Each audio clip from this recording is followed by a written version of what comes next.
मोठी स्वप्न दाखवा. सरदाराचा पोरगा शिवाजी राजा ठरवतो मी माझं रयतेचं राज्य निर्माण करेन, आणि केवढं धाडस आहे. त्या काळामध्ये औरंगजेबाच्या विरोधात लढणं सोपं होतं का? आणि समजा औरंगजेबाच्या विरोधात लढता लढता राजे जर पकडले गेले असते, काय परिस्थिती झाली असती? राजे म्हणले असते का आता आपण पकडले गेलोय, कोर्टात जाऊ, हायकोर्टात जाऊ, सुप्रीम कोर्टात जाऊ, चांगला वकील देऊ, काय व्हायचंय ते होऊ द्या. अहो पकडल्यानंतर थेट मृत्यूच आहे. पण तरी सुद्धा ही माणसं लढली, कारण स्वप्न मोठं होत. आमची स्वप्नच असली पाचगळ आहेत ना. पतसंस्थेत तर चिटकलं पाहिजे, मार्केट कमिटीला तर लागलं पाहिजे, 2-5 हजाराची कुठेतरी नोकरी तर लागली पाहिजे. आणि याच्यात या पोरांची चूक नाही, या आईबाप म्हणून आपली चूक आहे. पोरग काही वेगळं करायला गेलं का बापच त्याला सांगताय अंथरून पाहून पाय पसर, अंथरून पाहून पाय पसर. सालं ते पोरग हातपाय खुडून खुडून मरून गेलं, पण बापानं काही त्याला कधी हातपाय पसरू दिले नाहीत. आज इथं डॉक्टर बाबासाहेब आंबेडकर चौकातून घरी गेलात शंभूराजाच्या जयंतीच्या निमित्तानं, आज तुम्ही इथं जमलेला आहात, इथून घरी गेलात ना, पोराला सांगायचं हातपाय पसर, अंथरुणाचं काय करायचं तुझा बाप बघल. एवढी धमक आपल्याला आपल्या लेकरात निर्माण करता आली पाहिजे. त्याला सांगता आलं पाहिजे मोठी स्वप्न बघ, बाप म्हणून मी तुझ्या सोबत आहे. एवढी धमक आम्हाला आमच्या लेकरात निर्माण करता आली पाहिजे. काय परिस्थिती आहे उद्योग व्यवसायाची? साहेब आज टायरवाले केरळचे, किराणा व्यवसायात पटेल, हार्डवेअरची दुकानं बोरींची, बांधकाम व्यवसायात युपीचे लोक, गवंडी सगळे बिहारचे, सुतारकामात राजस्थानी, हॉटेल सगळी दक्षिणात्यांकडं, चायनीजच्या गाड्या पूर्वांचलचे तरुण चालवतात. बरं ही सगळी पोरं इथे येऊन काम करतात. चला संविधानानं त्यांना अधिकार दिलाय, कष्ट करतील पोरं. आमची पोरं कुठं? कॉलेजच्या कट्ट्यावर बसून पिचकाऱ्या मारणं, प्रेम प्रकरणे चढणं, सिस्टीमला शिव्या घालणं, नाहीतर मग साहेब कोणाच्या तर मागं की जय. बरं मागं निम्म्याला माहित नसता पुढं कुणाचा जय जयकार चाललाय. कानाव की पडलं का यांनी जय म्हणायचं. अरे कधी कधी आम्हाला कळणार आहे? कधी आम्हाला कळणार आहे आम्ही उद्योगात यावं, व्यवसायात यावं, आर्थिक दृष्ट्या सक्षम व्हा, स्वतःच्या पायावर उभे राहा. शिवाजी राजांना हेवा वाटेल माझ्या महाराष्ट्रातली या मातीतली पोरं, अरे जगात या पोरांनी झेंडा फडकवला, हे शिवाजी शंभूराजांना वरतून बघितल्यावर वाटलं पाहिजे. आपल्याला 2 रुपये कमवायची अक्कल नाही, संध्याकाळी 7 नंतर निम्म्यांना नीट रस्त्यावर चालता येत नाही. काय वाटत असेल शंभूराजांना? याच्यासाठी स्वराज्य उभं केलं, याच्यासाठी आम्ही रक्त सांडलं. उद्योगात या, व्यापारात या, व्यवसायात या, नोकरीच्या पुढे जाऊन थोडी स्वप्न बघा. तुम्हाला एक उदाहरण सांगतो. आमच्या नगरला एक बाग आहे पोरांना, आणि त्या बागेमध्ये नीट लक्ष द्या सगळे तरुण. एक बाग आहे नगरला, आणि त्या बागेमध्ये एक क्लर्कची जागा भरायची होती. किती जागा आहे? एक आहे. 1000 पोरांनी ऍप्लिकेशन केलं तर एका जागेसाठी. आता मला सांगा जागा एक आहे म्हणल्यावर किती जणांना नोकरी मिळणार? एकालाच मिळणार आहे. 999 पोरांना घरी जावं लागणार आहे. एका पोराचा इंटरव्ह्यू झाला, त्याचं सिलेक्शन झालं, त्याला अपॉइंटमेंट लेटर साइन करून मिळणार. त्याच वेळेला बागेतला शिपाई पळत आला, आणि बागेतला शिपाई म्हणला काही करा पण याला नोकरी देऊ नका म्हणला. स्वाभिमान शून्य पिढी जन्माला घातली. आमच्या पोरांचा त्यांच्या ज्ञानावर विश्वास नाही, त्यांच्या मंडटावर विश्वास नाही. डिग्री आहे पण त्याला त्यातलं येतच नाही हो. मराठीत ग्रॅज्युएट झालेल्या पोराला मराठी लिहिता येत नाही, हिंदीत ग्रॅज्युएट झालेल्या पोराला हिंदी बोलता येत नाही, इंग्रजीत ग्रॅज्युएट झालेल्या पोराविषयी न बोललेलं बरं. साहेब संभाजी राजांना 13 भाषा येत होत्या. संस्कृत मध्ये बुधभूषण लिहिलं. आम्ही कुठं आहोत? नॉस्कॉम कमिटीचा रिपोर्ट आहे, in future 75% engineers will be permanently unemployed, 90% plain graduates will be permanently unemployed. 90% plain graduate नोकऱ्या मिळणार नाहीत, 75% इंजिनियर नोकऱ्या मिळणार नाहीत. आम्हाला येत नाही हो काय. या पोराला अपॉइंटमेंट लेटर साइन करून मिळणार. त्याच वेळेला बागेतला शिपाई आला आणि म्हणला साहेब याला नोकरी देऊ नका. म्हणले काय झालं? म्हणजे बागेतलं गोरीला माकड मेलंय. बागेत जर गोरीला नाही तर लोक बागेत येतील कशी? लोक बागेत आली नाही तर याचा पगार करायचा कशात? काही करा पण याला नोकरी देऊ नका. त्या पोरानं बागेतल्या मॅनेजरचे पाय पकडले आणि म्हटला, काही करा पण तोंडात आलेला घास असा मागं काढू नका. बागेतला मॅनेजर म्हणला, पाय सोड, तुला नोकरी क्लर्कची देतो, तुला फॅसिलिटीज क्लर्कच्या देतो, पण जोपर्यंत बागेत गुरीला येत नाही तोपर्यंत तुला काम मात्र गुरीलाच करावं लागेल म्हणला. आणि पोरगा म्हणला, पगार आहे ना. आणि मग गुरीला तर गुरीला रोज यायचा, गुरिलाचे कपडे घालायचा आणि पिंजऱ्यात जाऊन उभं राहायचं. लोक यायची, शेंगा बिंगा खायला घालायची. म्हणला, मजा आहे, पगार पण चालू आहे, डेली अलाउन्स पण सुरू आहे. एक दिवशी तुमच्यासारख्या कॉलेजच्या पोरापोरींची ट्रिप आली. कॉलेजच्या पोरांकडे बघून हे जोर जोरात उड्या मारायला लागले आणि उड्या मारता मारता चुकून वाघाच्या पिंजऱ्यात जाऊन पडलं. आता वाघाच्या पिंजऱ्यात पडल्यावर म्हणला, नोकरी गेली तरी चालती पण जीव वाचला पाहिजे. आता जीव वाचावा म्हणून हे जोर जोरात ओरडायला लागलं. याच्या आवाजानं झोपलेला वाघ जागा झाला, चवताळून याच्या अंगावर धावून आला आणि हातावर हात ठेवून म्हणला, ओरडू नको, नाही तर दोघांची नोकरी जाईल म्हटलं. नंतर कळलं, गोरिलाच्या भूमिकेत BSc झालेलं होतं आणि वाघाच्या भूमिकेत साहेब MSc झालेलं होतं. शिक्षणातनं आम्ही स्वाभिमानी व्हावं, पण शिक्षणातनं आम्ही स्वाभिमान शून्य झालो. साहेब, संभाजी राजांचं लग्न झालं येसूबाईंशी. संभाजी राजांचं लग्न झालं येसूबाईंशी. येसूबाई म्हणजे पिलाजी शिर्केंची मुलगी. आणि ज्या वेळेस लग्न होऊन सासरी आल्या येसूबाई, इथं जे मुलींचे वडील ऐकत असतील ना, ज्यांना पुरी आहेत त्यांनी लक्षात घ्या. आपल्या डोक्यात एकच असते, पुरीचं लग्न लावून द्या, 2 रुपये खर्च करा, चांगला जोडीदार बघून द्या, पोरींना शिकवा, त्यांच्या पायावर उभं करा. संभाजी राजेंसोबत लग्न झालं. येसूबाईंच्या वडिलांनी सासरी जाताना येसूबाईंसोबत 2 शिक्षक पाठवले होते. येसूबाईंचं राहिलेलं शिक्षण पूर्ण व्हावं.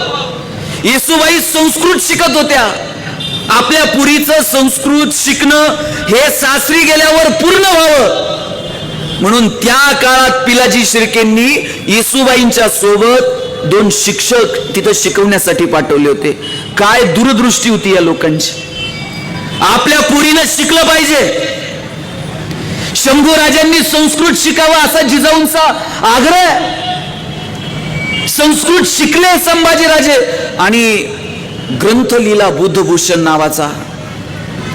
तुम्ही हाकेच्या अंतरावर आहात आळंदीपासून. इथं ज्ञानोबांनी वयाच्या 16व्या वर्षी ज्ञानेश्वरी लिहिली. आपण काय लिहितो वयाच्या 16व्या 17व्या वर्षी? काय लिहितो आपण आणि कुठं लिहितो साहेब? आपण काय लिहितो हे जर वाचायचं असेल ना, पोरांच्या वह्यांची मागची पानं बघायची. सार्वजनिक शौचालय नाही तर सार्वजनिक मुताऱ्यांमधल्या भिंती बघायच्या. पोरांना वहीत लिहायला वेळ भेटत नाही, तिथं कुठून लिहितात कुणास ठाऊक. अहो, गडांवर किल्ल्यावर जाताना सुद्धा चुन्याची डबी घेऊन पोरं जातात. गडांच्या भिंतीवर चुन्यात नको नको ती चिन्ह कोरतात, नको नको ती नावं लिहितात. संभाजी राजांनी बुद्धभूषण लिहिला. आपण काय लिहायचं ते ठरवावं. बोलते व्हा, वाचते व्हा, लिहिते व्हा. आमच्याकडे येताना प्रेमपत्र लिहिलं होतं आणि प्रेमपत्र सुद्धा काय कसली भाषा लिहितात पोरं. माझ्या गुडघ्यांच्या वाट्या काढून तुला चंद्र सूर्य करू. सुचतो कुठून हे?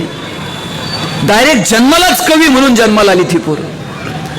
आपल्या प्रेयसीला पत्र लिहिलं त्यानं, माझं तुझ्यावरती प्रेम आहे आणि तुझं जर माझ्यावर असेल तर उद्या येताना गुलाबी रंगाचा ड्रेस घालून ये. दुसऱ्या दिवशी पोरगी येताना तिने ते पत्र आणि ते पुस्तक त्या पोराच्या हातात दिलं आणि येताना पिवळ्या रंगाचा ड्रेस घालून आली. याला एवढं टेन्शन आलं. म्हणला, मी लिहिलं होतं माझ्यावर जर तुझं प्रेम असेल तर गुलाबी रंगाचा ड्रेस घालून ये, आणि ही येतानाच पिवळ्या रंगाचा ड्रेस घालून. त्यानं ते पुस्तक जे फेकून दिलं, परत शाळेत गेलं नाही, कॉलेजला गेलं नाही. आणि 10 वर्षांनी यांनी रद्दी काढली ना, रद्दीत ते पत्र सापडलं. आणि मग त्यानं पत्र वाचलं. पत्रात पोरीनं लिहिलं होतं, राजा तुझं जेवढं माझ्यावर प्रेम आहे तितकंच माझंही तुझ्यावर आहे. लग्न करायचं असेल तर माझ्या घरच्यांना येऊन भेट. पण एक सांगायचं होतं, माझ्याकडं गुलाबी रंगाचा ड्रेस नसल्या कारणानं आज मी पिवळ्या रंगाचा ड्रेस घालून आले. म्हणून म्हणतो पुस्तकं उचकत चला. 10 वर्ष जर पुस्तकच उचकली नाही, काय लिहायचं ते ठरवा. आम्ही काय काय लिहिण्यात आयुष्य घालवलं, कुठं नको नको तिथं लिहिण्यात आयुष्य वाया घातलं. राजाचा पोरगा आहे संभाजी, पण त्यांना वाटतं मी राजकारणावरती ग्रंथ लिहावा, वेगवेगळ्या भाषा शिकाव्यात. मला वाटतं ही जी ओढ आहे शिक्षणाप्रती, नवीन तंत्रज्ञान स्वीकारण्याप्रती, ती आत्मसात करा. आता सूत्रसंचालन खूप सुंदर केलं सर आपण, आणि सूत्रसंचालन करताना मी ऐकत होतो, सर सांगत होते संभाजी राजांनी युद्धभूमीची आवश्यकता लक्षात घेऊन 1 महिन्यामध्ये बुलेट प्रूफ जॅकेट तयार करून घेतलं. नवीन तंत्रज्ञान स्वीकारतात संभाजीराजे. उसळत्या दर्यामध्ये संभाजीराजांनी झुलता पूल बांधला. आपण विज्ञान तंत्रज्ञान कधी स्वीकारणार आहोत? मी मगाशी येताना एलॉन मस्कचा एक व्हिडिओ ऐकत होतो. तुम्ही सगळेजण ना युट्यूबवरती जरा एलॉन मस्क सर्च करा. साहेब विक्रांत दादा, एलॉन मस्क त्याच्या व्हिडिओत सांगत होता, आता आपले प्रवास हे विमानात आहेत. 2050 पर्यंत आम्ही विमानानं प्रवास करणार नाहीत, आम्ही रॉकेटनं प्रवास करू. 5 मिनिटात इथून अमेरिकेला रॉकेट जाईल. रॉकेट लँड कसं करायचं याचा विचार करून रॉकेटच्या प्रवासावरती ही पोरं विचार करतायत. एलॉन मस्क सांगत होता 2050 पर्यंत विटांची घरं नसतील, आम्ही सोलर पॅनलची घरं तयार करू. ते घर आपली आपली एनर्जी क्रिएट करेल आणि त्या घरासाठी ती एक घरानं तयार केलेली एनर्जी लाईट वापरली जाईल. एलॉन मस्क सांगत होता आम्ही असे रस्ते करतोय, त्या गाडी त्या रस्त्यावरून गेली का आपोआप चार्जिंग होईल, कुठं प्लग लावायचं नाही, कुठं पेट्रोल टाकायचं नाही. कुठं परदेशातली पोरं हा विचार करतायत, आपण कुठं आहोत, आपण आतून तिथंच आहोत. ग्रामपंचायत, सोसायटी, वार्ड, इलेक्शन, ठीक आहे, राजकारणात आलं पाहिजे, समाजकारणात आलं पाहिजे, राजकारणापुरतं राजकारण केलं पाहिजे. पण निवडणुका झाल्यानंतर माझा प्रभाग, माझा वार्ड, माझी महानगरपालिका, माझं गाव, माझं राज्य, माझा देश, या दृष्टीनं एक संघ होऊन आपण कधी विचार करणार आहोत की नाही? या सगळ्या दृष्टीनं आपण विचार केला पाहिजे. माझा आपल्या सगळ्यांना विनंती आहे की संभाजीराजे, शिवाजीराजे ज्या पद्धतीनं स्वराज्यासाठी झगडले, तो एक विचार घेऊन आपल्याला पुढे जाता येईल का? अहो काय दुःख हो संभाजीराजांच्या आयुष्यामध्ये. 2.5 वर्षांचे होते शंभूराजे तेव्हा आई गेली, धारावनं दूध पाजलं. 2.5 वर्षांचे असताना शंभूराजांची आई जाणं केवढं मोठं दुःख आहे. ही दुःख सहन करत शंभूराजे जगत राहिले. आयुष्यातली एक सुद्धा लढाई शंभूराजे हारत नाहीत आणि प्रत्येक टप्प्यावरती विचार करतात. मगाशी सरांनी सांगितलं बोलताना, शेतकऱ्याला पाणी पुरवण्यासाठी डोंगर पोखरता येईल का याचा विचार संभाजीराजे करतात. आम्ही का या दृष्टीने विचार करू शकत नाहीत? बघा, 15 ऑगस्ट 1947 ला भारत स्वतंत्र झाला. 50 ला गणराज्यांची स्थापना झाली. 56 ला राज्यांची विभागणी झाली. 62 ला आपल्यावरती आक्रमण झालं. आतापर्यंतची सगळी आक्रमणं आपण परतावून लावली. 69 मध्ये बँकांचं राष्ट्रीयकरण झालं. 72 मध्ये घाशीराम कोतवाल नाटक आलं. 75 मध्ये शोले चित्रपट आला. 79 मध्ये मुलींच्या शिक्षणाविषयी ध्येय धोरण आखले. 82 मध्ये पृथ्वी क्षेपणास्त्राचा विकास झाला. 84 मध्ये मारुती उद्योग समूहानं जगाच्या बाजारपेठेत येऊन भारताचं नाव केलं. 89 मध्ये 18 वर्षाच्या तरुणाला राजकारणात येता येईल का याच्यासाठी प्रयत्न झाले. 91-93 ला आम्ही व्यापारीकरण स्वीकारलं. 95 ला आम्ही गॅट करार स्वीकारला. 2000 पर्यंत कम्प्युटरच्या बाबतीत भारत जगाचा बाप झाला. 2005 पर्यंत आमच्या हातात माहितीचा अधिकार आला. 2007 मध्ये महाराष्ट्राची प्रतिभा दिल्लीच्या तख्तावर जाऊन पोहोचली. 2008-2009 पर्यंत प्रत्येकाच्या दारात नॅनो येईल का याची स्वप्न आम्ही बघायला लागलो. 2015-16 पर्यंत आमचं यान मंगळावर जाईल का याचा विचार आम्ही करायला लागलो. आपण किती प्रचंड प्रगती केली, आपण एवढी सगळी प्रगती करतोय, पण तरी सुद्धा प्रत्येकाच्या हातात मोबाईल आले, पण आमचं बोलणं सुधारलं नाही. पैशांच्या जोरावर हजारो किलोमीटर दूर असणारे चंद्र, सूर्य, ग्रह, तारे दुर्बिणीच्या साह्यानं जवळ करून पाहिले, पण आयुष्यभर शेजारी राहणाऱ्या माणसाबरोबर प्रेमाचे संबंध निर्माण होऊ शकले नाही. या स्वराज्याचं सुराज्य जर करायचं असेल तर मार्कांपुरतं फक्त शिवाजी संभाजी राजांकडे बघू नका, आणि जयंतीच्या निमित्तानं शिवाजी संभाजी राजांना फक्त डोक्यावर घेऊन मिरू नका. शिवाजी संभाजी राजांनी दाखवलेल्या मार्गावर 4 पावलं आम्हाला चालता येईल का, मला वाटतं याचा विचार आपण करायला हवा. मी साधी उदाहरणं सांगतो तुम्हाला. अहो, तुकाराम महाराजांना नजराणा पाठवला शिवाजी राजांनी, तर तुकाराम महाराज म्हटले तुमचे येर वित्त धन माझं मृत्तिके समान. आणि तुकाराम महाराजांनी सांगितलं आमचं धन कशात आहे, आम्हा घरी धन शब्दांचीच रत्ने, शब्दांचीच शस्त्रे यत्ने करू, शब्दची आमुच्या जीवाचे जीवन, शब्द वाटू धन जन लोका. तुका म्हणे पहा शब्देची हा देव, शब्देची गौरव पूजा करू. अहो, वारीला संरक्षण देण्याचं काम संभाजीराजांनी केलं. आम्ही कधी कधी या सगळ्या गोष्टी शिकून घेणार आहोत. मला वाटतं या मार्गाने चालण्याचं धाडस आमच्यामध्ये निर्माण व्हायला हवं. म्हणून आज मी आपल्याला एक गोष्ट आवर्जून सांगेल की आम्हाला या इतिहासातनं नेमकं काय घ्यायचं ना ते ठरवा. इथं ज्या मोजक्या महिला ऐकतायत ना त्यांच्यासाठी 1-2 मिनिट सांगतो. बघा, शिवाजी आणि संभाजी राजांचा इतिहास आणि त्यातला संघर्ष काय हे मी 2 मिनिटात सांगतो. जिजाऊ गरोदर होत्या. पूर्वीच जाधव आणि भोसले यांच्यामध्ये खंडागळे यांच्या हत्ती प्रकरणामुळं वैर निर्माण झालेलं होतं. खंडागळे यांचं हत्ती प्रकरण आपण सगळ्यांनी इतिहासात ऐकलेलं, अभ्यासलेलं. पंचमीच्या सणाच्या निमित्तानं सगळेजण एकत्र आलेले आहेत. विठोजी आणि मालोजी भोसले उभे आहेत. आणि त्यावेळेला खंडागळे यांचा हत्ती पिसळलेला. खंडागळे यांच्या पिसळलेल्या हत्तीला ताब्यात घेण्यासाठी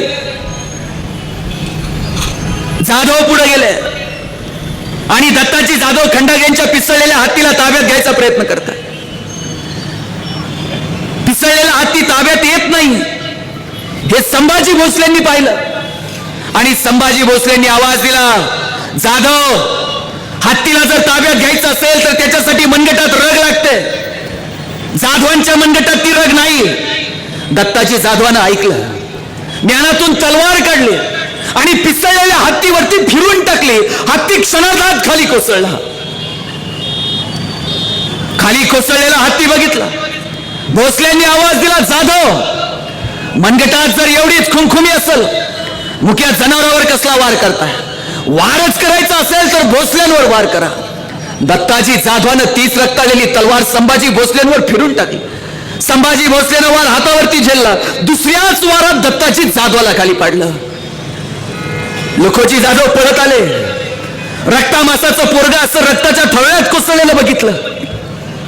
ज्ञानातून तलवार उपसली आणि लखोजी जाधवानं 1 नाही 2 नाही 22 वार करत संभाजी भोसलेंना खाली पाडलं. भाऊ आणि दीर रक्ताच्या थरव्यात कोसळलेलं जिजाऊ पाहत होत्या आणि जिजाऊंच्या गर्भातून भोसलेंची येणारी पिढी बघत होती. भाऊ आणि दीर रक्ताच्या थरव्यात कोसळले होते आणि निजामांचं हिरवं निशाण दिमागात फडकत होत. हत्ती कुणाचा? दत्ताजी जाधव, संभाजी भोसले. काय कारण? एकमेकांवर धावून जायचं आणि निजामांची निशाणं फडकवायची. जिजाऊंना त्या दिवशी वाटलं होतं हे कधी थांबणार, कधी आपण आपलं राज्य निर्माण करणार, कधी या सुलतानांसाठी आम्ही लढत बसणार. दुसरा प्रसंग सांगतो. भोसले आणि जाधव यांचं वैर या प्रसंगातून निर्माण झालं. शिवाजी राजांच्या वेळेला जिजाऊ गरोदर आहेत.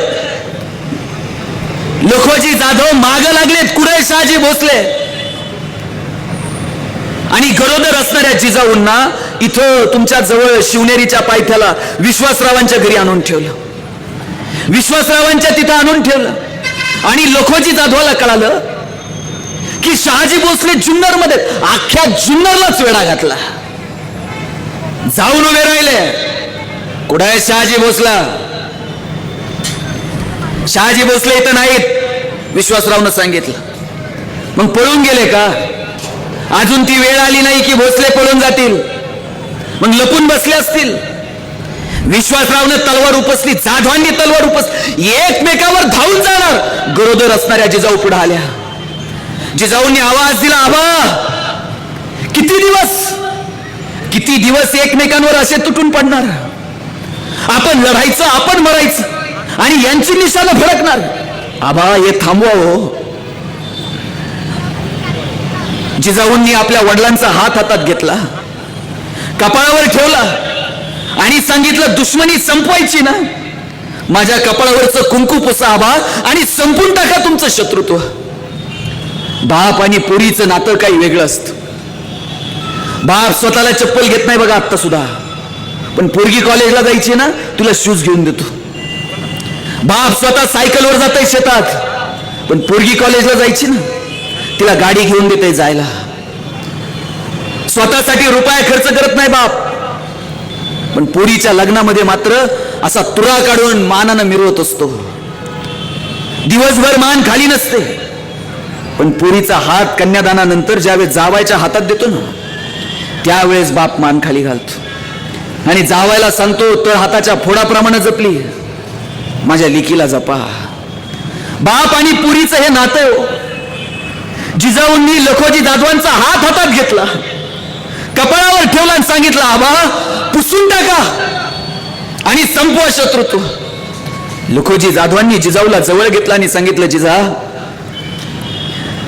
जसं माझं रक्त तुझ्यात आहे ना, तसं जाधवांच्या खोळीला बांधलंय.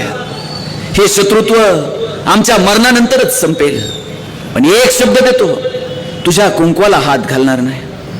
त्या दिवशी लखोजी जाधवांनी म्यान्याला स्वतः खांदा दिला आणि जिजाऊंना वरती गडावरती पोहोच केला. आणि जाताना लखोजी जाधव म्हटले, जिजा, तुझ्या नवऱ्यानं जरी बोलवलं नाही तरी पोराचं तोंड बघायला मला मात्र बोलव, नक्की ये. आणि आता पुढचा प्रसंग ज्या महिला ऐकत असतील त्यांनी लक्षात घ्या.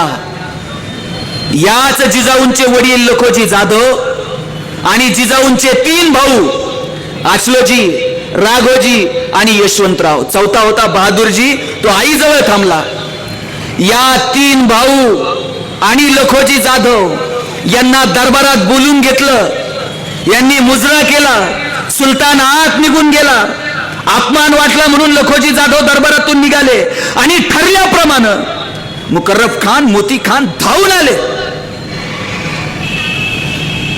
मोती खान धावून आला, फर्राद खान सपासप वार झाले. लखोजी जाधव आणि हे 3 मुलं रक्ताच्या थारोळ्यात पडले.